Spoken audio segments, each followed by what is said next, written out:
Bismillahirrahmanirrahim. Assalamualaikum warahmatullahi wabarakatuh. Teman-teman, video ini saya mau bagi tips bagaimana kita kerja rapi biar kerjanya cepet. Sebenarnya bukan cepet ya, tapi ke efisien atau efektif. Itu penting banget kerja rapi. Contohnya gini deh, jadwal. Kalau teman-teman punya jadwal yang berantakan, teman-teman kelihatan sibuk, kelihatan produktif. Padahal apa? Padahal nol besar. Padahal sibuk gak jelas. Sebentar-sebentar ke sini, sebentar-sebentar ke sana, sebentar-sebentar ke sini. Itu banyak banget terjadi. Memang itu orang yang jadwalnya berantakan itu kelihatan sibuk tapi nggak produktif. Lalu contohnya misalkan teman-teman di sini yang bisnisnya ada kaitan sama produksi ya. Jadi kalau lantai produksi teman-teman itu kotor, area produksi teman-teman itu nggak rapi, saya jamin deh pasti produksinya aneh aja. Artinya produksinya nggak efisien. Kalau saya contohnya soal cutting kain ya.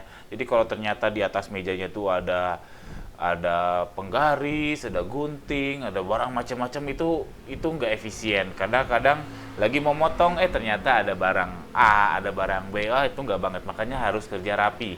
Biasanya karena menunda, itu hal ini terjadi karena menunda.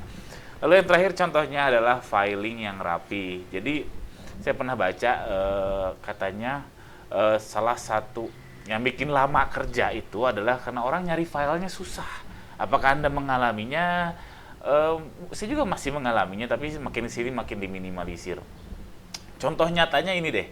Kalau teman-teman pernah BBN motor atau mobil, jadi misalkan pindah kota nih dari Bandung ke Jakarta misalkan, itu mindahin filenya aja itu butuh waktu sehari, 2 hari, 3 hari. Padahal kan nggak gitu ya harusnya ya di zaman di zaman now ini harusnya bisa dalam hitungan detik karena cuma mindahin doang. Tapi karena filenya fisik, ada gudangnya, ada penjaga gudangnya juga logbooknya fisik, jadinya lama.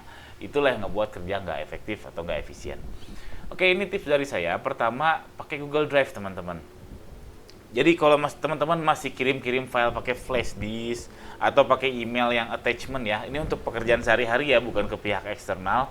Ini udah cikal bakal nih, cikal bakal foldering nggak rapi, cikal bakal. Kenapa? Misalkan via flash disk teman-teman punya dokumen, jangan dokumen deh, foto editing. Misalkan foto editing dikirim pakai flash disk itu versi 1, lalu si orang ngedit jadi versi 2. Lalu dibalikin lagi ada revisinya jadi versi 3. Wow, pusing jadi sampai versi 100 mungkin. Nah, karena saking pusingnya orang bakal ngambil simple aja, ya udah biar simple, simpen aja semua versinya dalam di komputer tersebut. Alhasil apa? Jadi nggak rapi karena versinya terlalu banyak dan macem-macem. Itulah kenapa kalau kirim flash disk atau email yang attachment untuk kebutuhan internal adalah cikal bakal foldering filing nggak rapi. Maka saran saya adalah pakai Google Drive. Google Drive ini nggak hanya Google Drive ya, jadi ada cloud storage namanya. Itu ada Google Drive, ada OneDrive dari Microsoft, ada Dropbox. Kalau saya pakainya Google Drive. Mungkin teman-teman juga mahfumnya sama Google Drive. Ini udah enak banget karena kita tinggal ngasih link aja. Jadi kalau misalkan teman-teman punya dokumen, misalkan penawaran tertentu, cukup link aja. Di situ kita bisa edit bareng-bareng. Anda bisa edit bareng-bareng dengan karyawannya, dengan koleganya. Cukup di situ aja. Filenya cuma 1. Tapi digunakan bareng-bareng. Sekarang kalau pakai flash disk, filenya ada revisi 1, revisi 2. Wow, pusing. Oke, pakai Google Drive. Yang kedua, foldering. Nah, folderingnya penting. Itu mengkategorikan file-file yang di dalamnya. Itu macam-macam, ada yang kategori berdasarkan project, lalu ada yang berdasarkan divisi, misalkan divisi admin, divisi gudang dan seterusnya. Ada yang berdasarkan kategori pekerjaan, misalkan kalau misalkan teman-teman bisnisnya adalah kontraktor gitu ya, pekerjaannya cut and fill atau rumah atau apalah, itu berdasarkan pekerjaan. Lalu ada yang juga berdasarkan tanggal. Nah, tanggal ini tips dari saya dimulai dari tahun ya. Jadi folderingnya itu pakai misalkan 2021 05 30 misalkan. Kenapa? Karena biar nanti di sortnya itu makin bawah tuh makin yang terbaru. Jadi tahun, bulan, baru tanggal. Ini works banget loh tips ini karena ini saya dapat dari dosen saya dan ngalaminya ini enak banget pakai filing kayak gitu. Saya pernah kerjasama sama orang yang namanya nggak rapi, nggak kayak gitu, aneh aja rasanya, kesusahan nyari filenya. Itu kategori. Lalu dinomerin.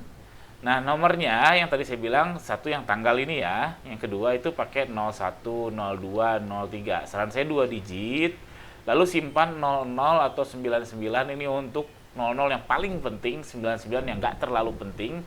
Tapi 01, 02, 03 ini nggak berurutan prioritasnya juga nggak apa-apa. Ini kan saya kasih lihat contohnya. Nah, ini Google Drive-nya Baju Yuli, ada 00 SOP dan lintas divisi, artinya ada folder file-file yang lintas divisi dan SOP karena SOP penting. Lu admin konten pakai 01, 02. Kenapa 2 digit? Karena ya jaga-jaga aja, nanti kalau udah 11 atau 12 dia jelek aja si tampilannya. Tapi kalau ada 00 jadinya keren. Terus ada 96, 97 ini yang nggak terlalu penting karena dimulai dari angka 9. Ini contohnya. Lalu habis foldering adalah nama file. Jadi nama file itu terbagi dua. File itu terbagi dua, yang statis yang kita edit terus-menerus.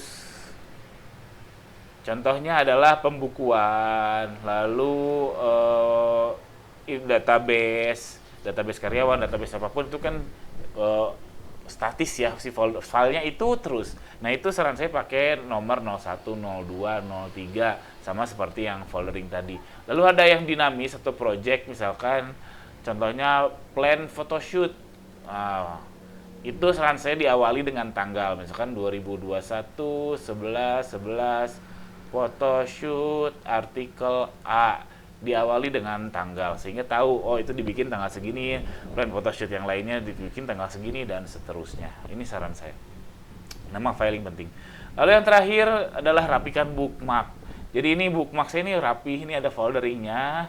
Jadi nge-bookmark itu bukan untuk dibaca nanti, teman-teman. Ya memang untuk dibaca nanti, cuman saya sering lihat orang yang asal bookmark aja tapi nggak dibaca-baca. Kalau mau kayak gitu boleh bikin foldernya tersendiri, itu bisa banget. Di Google Chrome itu udah enak, klik aja bookmarks, lalu bookmarks manager, lalu teman-teman bisa bikin folder seperti ini. Nah, jadi ini saya ada folder ini, folder ini, folder ini, folder ini, folder ini yang rapi. Oke, ini penting. Atau kalau ini untuk pribadi dan untuk yang misalkan untuk kerja sama tim, ini di kantor Baju Yuli itu, di kantor saya itu ada bajuyuli.com/dashboard. Ini teman-teman bisa akses, cuman filenya nggak akan bisa akses. Beberapa nggak ada yang bisa diakses, tapi sebagian besar nggak bisa diakses untuk umum. Jadi ini untuk karyawan, bookmark untuk karyawan. Jadi karyawan nggak perlu pusing lagi bikin bookmark, karena saya tahu nggak semuanya mengerti bikin bookmark. Jadi dia tinggal buka bajuyuli/dashboard yang tadi, langsung pilih aja folder mana atau file mana yang lagi mau dia kerjakan. Ini baru saya berlakukan itu setahun lah, dan efektif banget. Ngebuat teman-teman atau karyawan nggak bingung nyari file di mana. Oke, sekian aja tips ini. Mudah-mudahan ada manfaatnya. Itu pengalaman saya. Mudah-mudahan ada manfaatnya, dia bisa diambil faedahnya. Jika teman-teman suka, tolong subscribe channel saya. Jika ada pertanyaan, jangan ragu untuk tuliskan di kolom komentar di bawah. Sekian, assalamualaikum warahmatullahi wabarakatuh.